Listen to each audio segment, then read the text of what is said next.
Hey guys, it's Dr. Ash here from the Remind podcast. I'm joined by my amazing co-host, David Masterton. I nearly said Dr. David Masterton. Well, if you take my first two initials, it's correct. Go. Welcome back to another episode. It's so great to have you here. Today's episode is off the back of a phone chat Dave and I had this past week where we were kind of unpacking the season that we've each been in.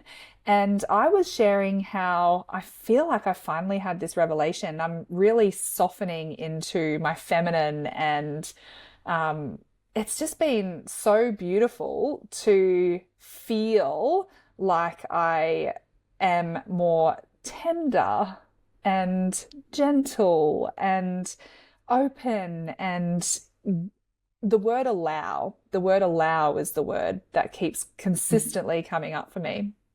And as much as I'm now in this season, I feel like it's so relevant to the seasons. It's the most beautiful weather here at the moment, and it's like a sneak peek of spring, even though we're still in winter. And I feel like that's so metaphorical, like relevant to my life, because I'm seeing this transition into the spring. We're coming into bloom, and it's just been so crazy to come out the other side of it, because the way that I was describing it to Dave is that all sounds lovely, doesn't it? Who doesn't want to be like soft and gentle and in the flow and, just in this amazing place? Except the way that I got there, there's two ways. Think about meat, because we are just a big fat meat suit, right?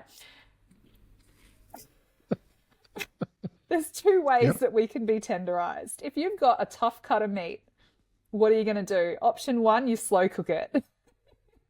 One thing that low and slow. We gentle cook it and we cook it low and slow.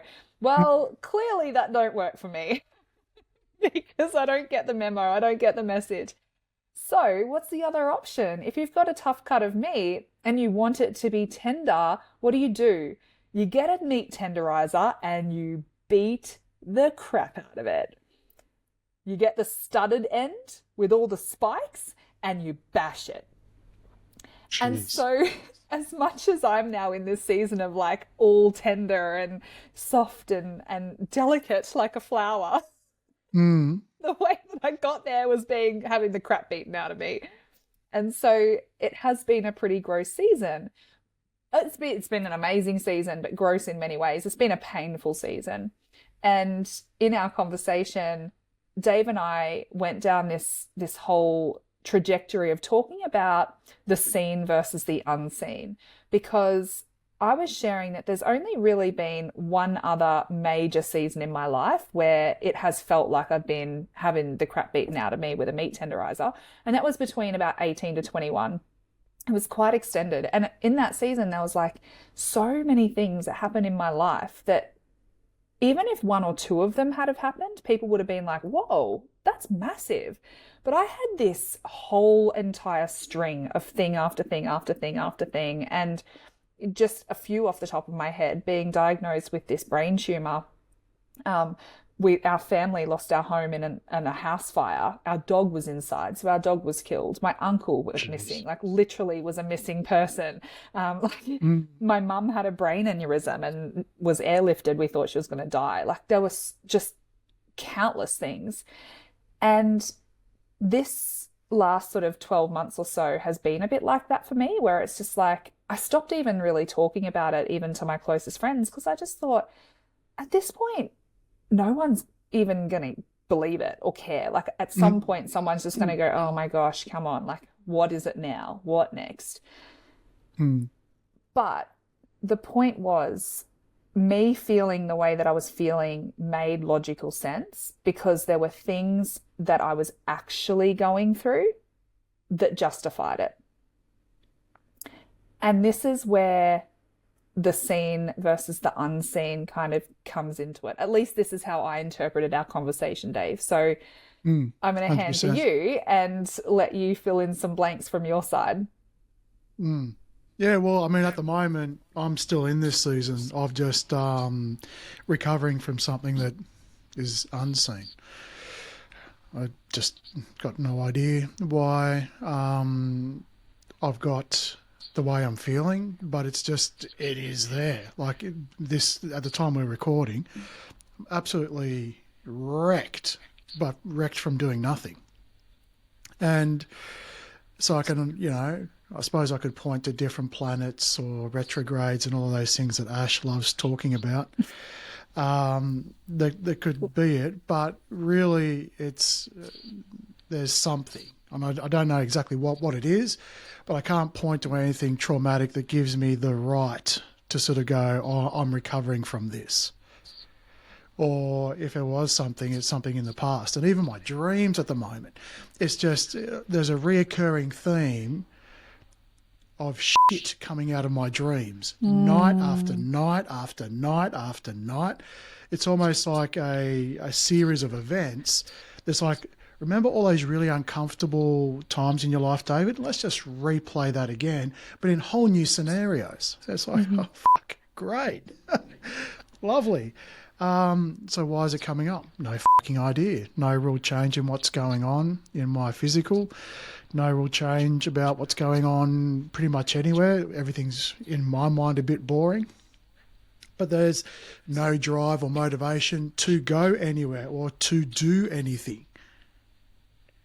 And it's sort of like, okay, well, then there's this sort of challenge between what am I meant to be doing versus what I'm actually doing, and what I should be doing or what I have to do, what I'm being called to do, and all of that, because it's nothing. And then you start to think to yourself, well, what am I supposed to be doing if all I'm being called to do is to sit in this and just regurgitate all these things that have fucking happened in the past that wants to have another go around? It's like, okay, well, sure. All right. There we go. But there's nothing pointing to sort of going, oh, I'm doing it because of this. It just seems to be happening. So it's almost like, you don't see the strings on the marionette, right? There's obviously some strings going on that's sort of happening to me, as opposed to knowing in this sort of character development that there's this boom event, there's this boom relationship, there's this boom trauma, there's this boom that you can start to go, oh, okay, I can see it. No, I've been blessed with the, you don't get to see a thing, but you get to feel everything. Isn't that delightful? It's so interesting because there's something I do, like it's a process I kind of take myself through. There's one song that always gets me, and it's called Goodness of God. And I won't give you the honor and privilege and pleasure of singing it for you. You can go and just Google it, look it up on Spotify. I strongly encourage you that you do, because for me, it's so encouraging, because what it reminds me, it's my one song that's like an anchor that reminds me, get it? That reminds me and reframes things that everything is happening for my good and all things will be used for my good. And this is what really, I think, got me out the other side of this. Was there were so many things that I was really struggling with. And what I do is I put that song on and I close my eyes and I just ask for a different perspective. And it's like, I don't say it in this big structured, perfect prayer or anything like that. I literally just sit there with the intention in my heart to see things differently. And I ask, please show me what I'm not seeing. What is the good in this? How are you using this for my good? And I think that was the greatest gift for me, because that's when I was able to see, like, if I had have had the breakthroughs that I had been like wanting and praying for, basically, how do we structure our prayer? It's like, what's really hard right now? Pray that we make it stop. Pray that we get a solution. Pray that this ends. Pray that the sickness goes, and the finances have breakthrough, and that whatever it is, right? Insert struggle or challenge, and then we pray to make the struggle or challenge go away. And what this kind of did for me is go, oh my gosh, I can see how if those prayers for the breakthrough had have been answered months and months ago, I would not have been able to be where I am now. And I won't go into the details of it, but for the context, for me, it's like, oh my gosh, I had been this strong, independent woman my whole life. And I had a stubborn pride around not needing anyone. And especially romantically, like I distinctly remember even when I was dating, I used to kind of go, I don't need no man, I don't need a man. If they're going to be in my life, it's because they add value to my life, not because I need them. And to an extent, I think that that's fair, except it was this stubborn pride and this hardness of my like self that made me go, no, I won't rely on you. I don't want you to provide for me because I want to provide for me. I like things like that. And coming out the other side of it and going, oh my gosh, if those prayers had been answered back then, I would never have been in a position of softening and allowing in my feminine for my husband to provide for me, to allow others to step in and help me and receive that support with gratitude and love rather than with shame and guilt. And also a little bit of fear as well, because I'd had earlier life experiences where that was weaponized. So that for me has been the gift in going, just help me see it differently. And I think the really cool thing for you is there's going to come a time where it's going to be so clear. And it might not be right now, but there's going to be a time where you're like, whoa, that's what that season was all about.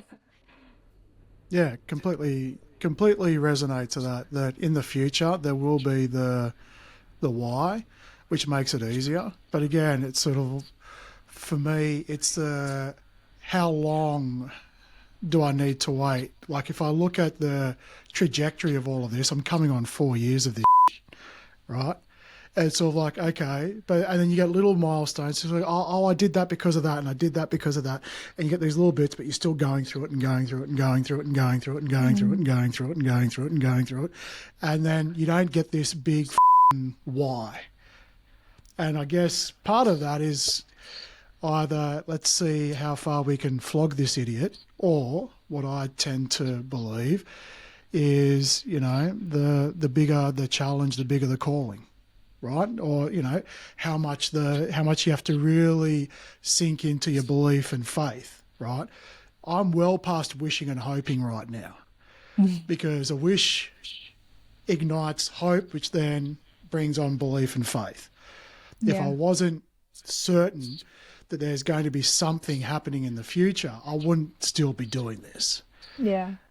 It doesn't stop this pile that I'm going through right now to be a pile, or to call it whatever it is, or to have gratitude in the moment, or what, it's like I ask, what was it for me? What if it comes back and says, you just have to deal with this because you have to build your faith, you have to build your trust, you have to build whatever it is, because you'll then see in hindsight all the reasons. So it's like this delayed gratification. And I think that's the difference between the seen and the unseen. I could hold the most amount of faith in anything if it only was required for 2 seconds. Yes. And if there was tangible evidence. That's even also just easy. Even just raw faith, completely uncertain. I could hold the highest amount for 2 seconds. No problem whatsoever. And then go, okay, well, how long can I hold for a day? Then how long can I hold for a week, a month, a year? And then it continuing, but you get little breadcrumbs. Oh, but there's a little bit of this, there's a little bit of that, and then there's a little bit of this, and then there's a little. But the challenges outweigh the whys. And it keeps on going. Because what it's testing is faith.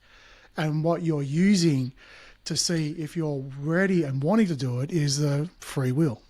Are you going to choose to keep on going that way, choose to keep on, going the way that you're meant to through, again, faith and belief? So, at the moment, the struggle is real and has been real for the last 4 years. Yeah. Now, there will be a future David looking back on this version of David hand on heart, incredibly grateful for everything that he did. But right now, this David's like, okay, can we skip to the good part? Kind of over this now. But even with all of that sentiment and all of that stuff coming out, there's still belief and faith that I'm on the right track. Yeah. So if I knew what was coming ahead, it wouldn't be a problem. But then that kind of averts the whole lesson now, doesn't it? If it is. Totally does. To have faith and belief and to trust in yourself and to have absolute centered, anchoring in your own intuition. If that's the test, if that's the lesson, and I believe it might be, and if I sit with myself, I know that's the answer. But that's not really an answer, is it? Yeah. Because I'm looking for specifics. This human brain wants certainty. This human brain wants connection. This human brain wants abundance. This human brain wants this. And the intuition and everything is sort of going, saying, hey, mate, don't worry, you're going to get all of that eventually. Yeah. So, yes. As you were talking, something I was reminded now, I want to be really clear that I'm definitely going to get the details of this wrong, but light on the details, big on the lesson and the impact. There was research that involved, trigger warning, going to talk about animals in research. There was research that involved mice that were put into water, like a jar of water, and lid on. Basically, they were put in the jar of water and they had to swim until they died. And they were timing how long they could swim for.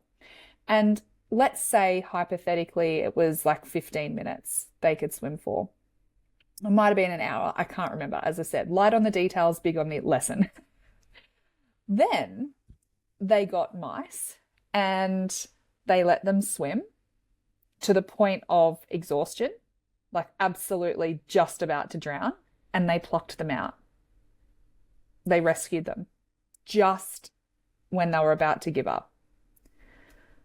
And then they got the mice, the same mice who had previously been plucked out, previously had evidence that gave them hope.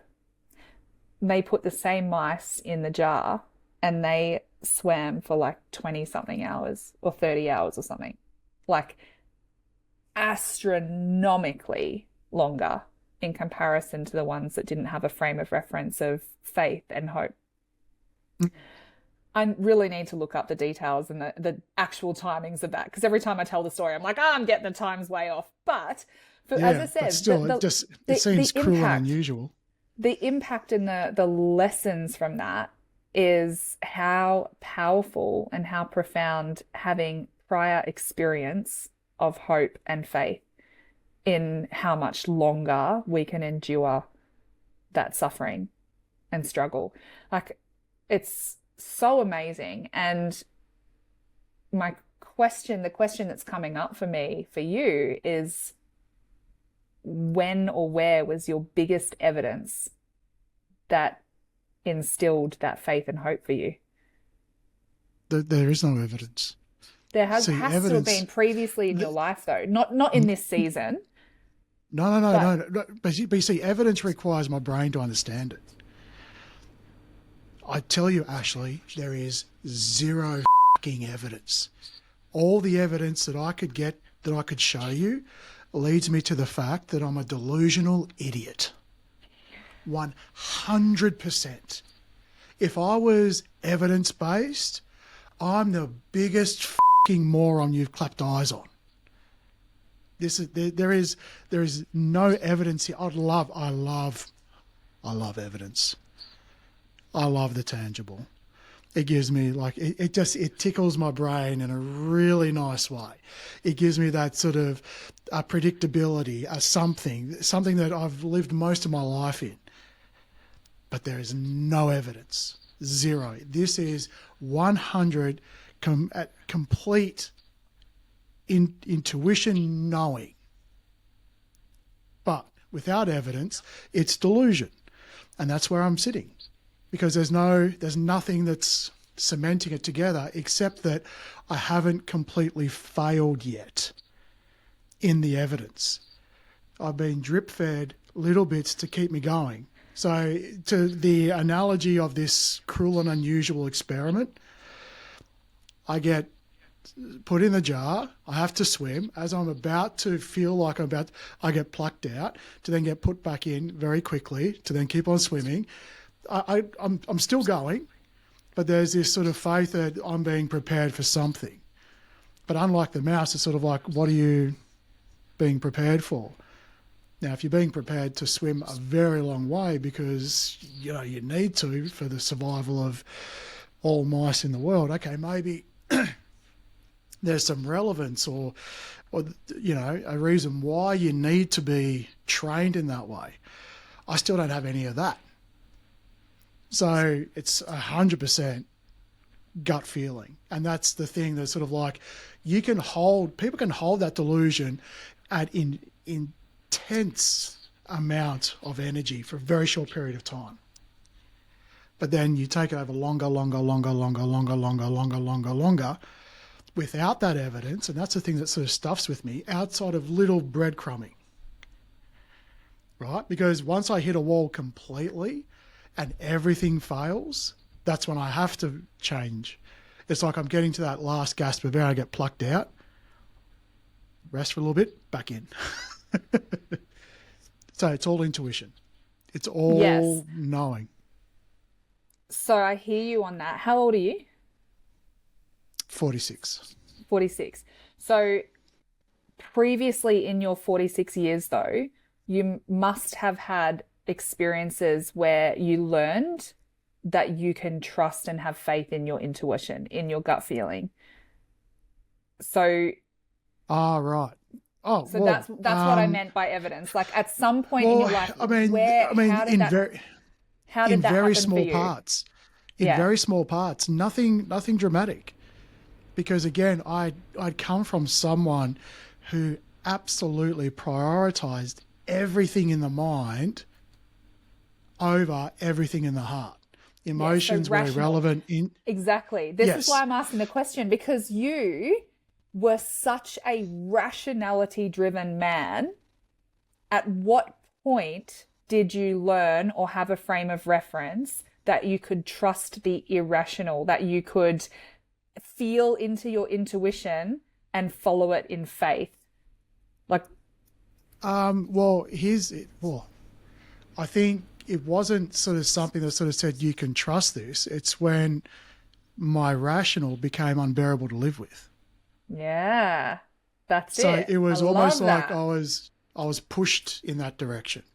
I never would have voluntarily gone in this direction from there.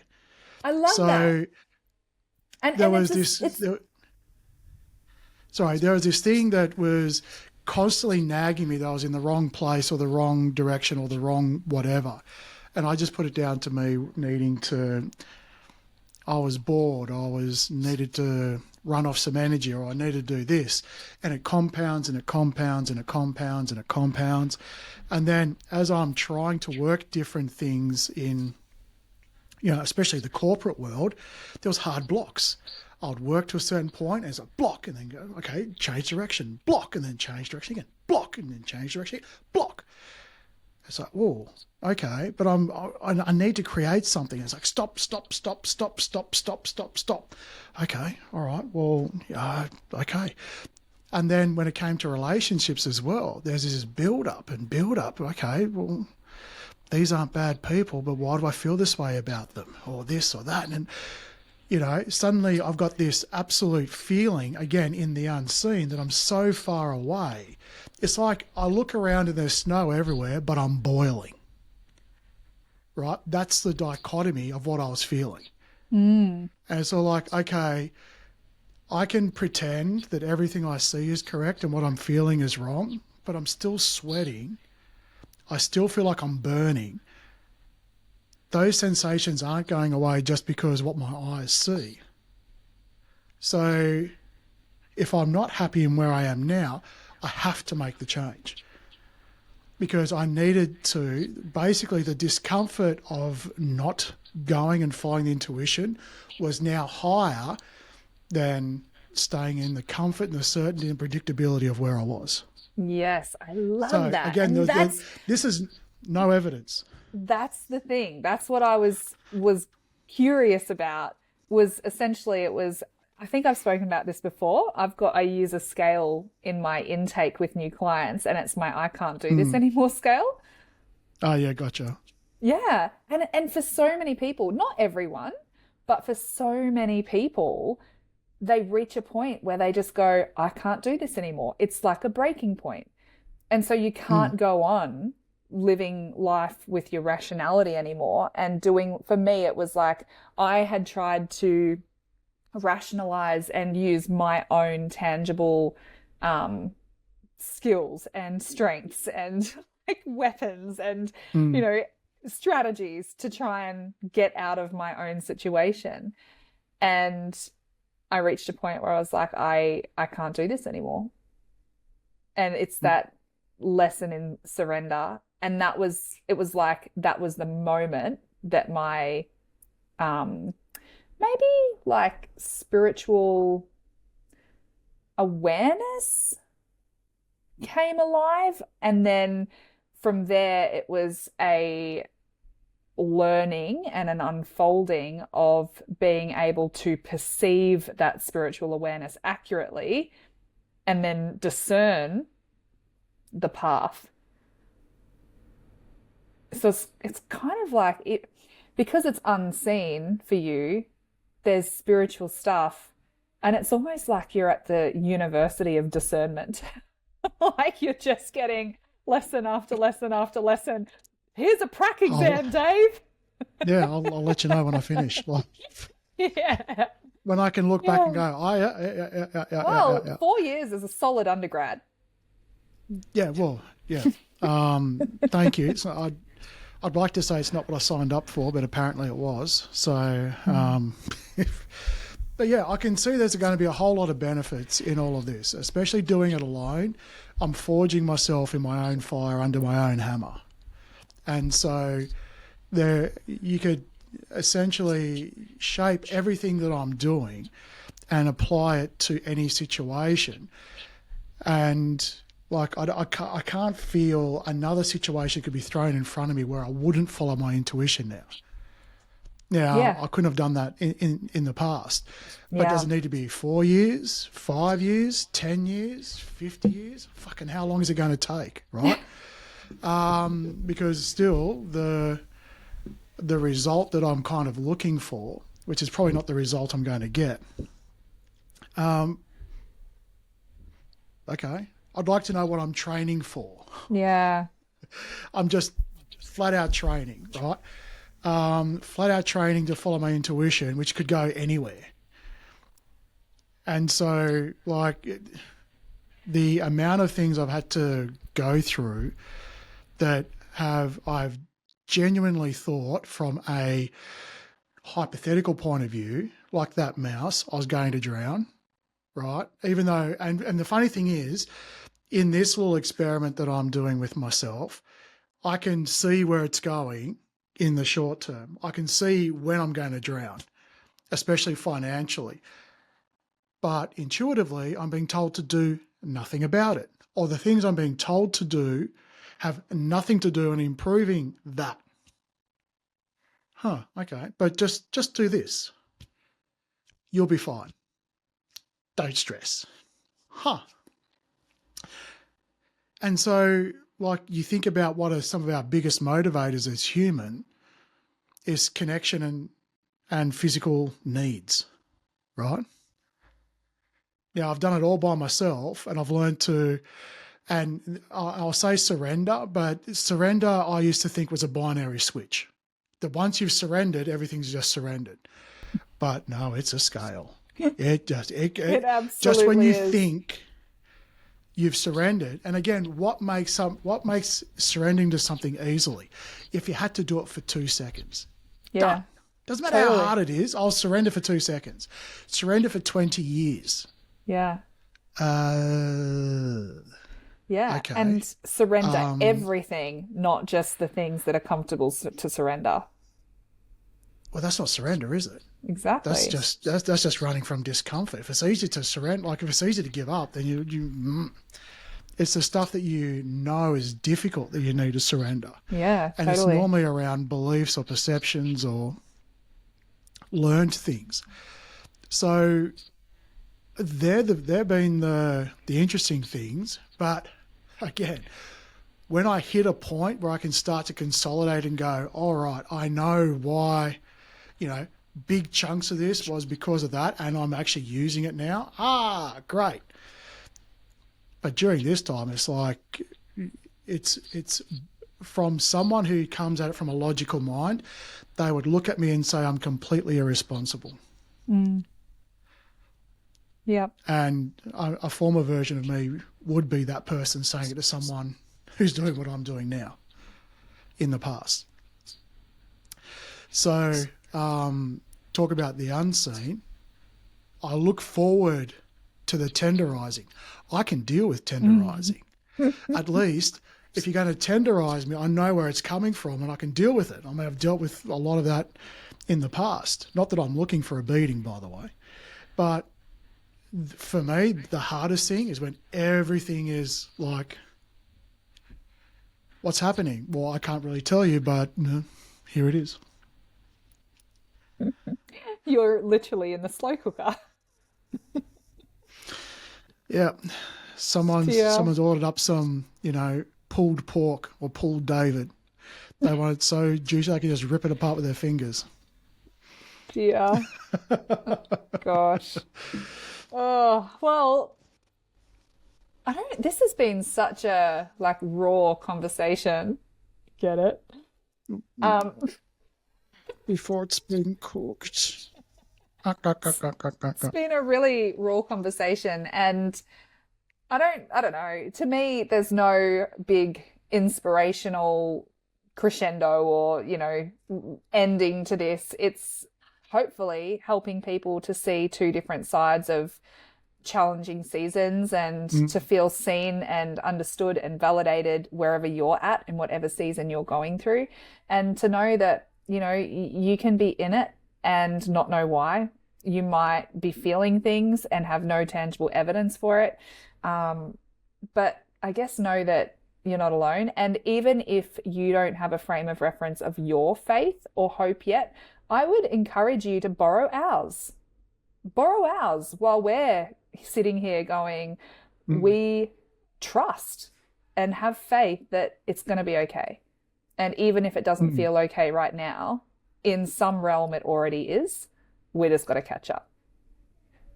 And I think there's a little bit in everyone that allows you for even those 2 seconds to put up with that faith or to hold that faith. So look back at that and sort of go, well, because if it's not for you, you wouldn't even hold it for 2 seconds. There's no point. So sort of know that there's something in that and be curious about it. Try on what other people are doing, see if it fits. If not, get it tailored. But, I mean, yeah, welcome to what Dave and Ash are going through right now. 100%. I love that. Love it. It's been great to chat. And if you have watched this, send us some love in the comments. Even if all you're doing is sending us love and prayers, send us something. Looking forward to the next episode. Or even drop a comment, like, subscribe. It's all good. Yeah, we would really appreciate it. Alrighty, guys. Catch you next time. Bye-bye. Bye.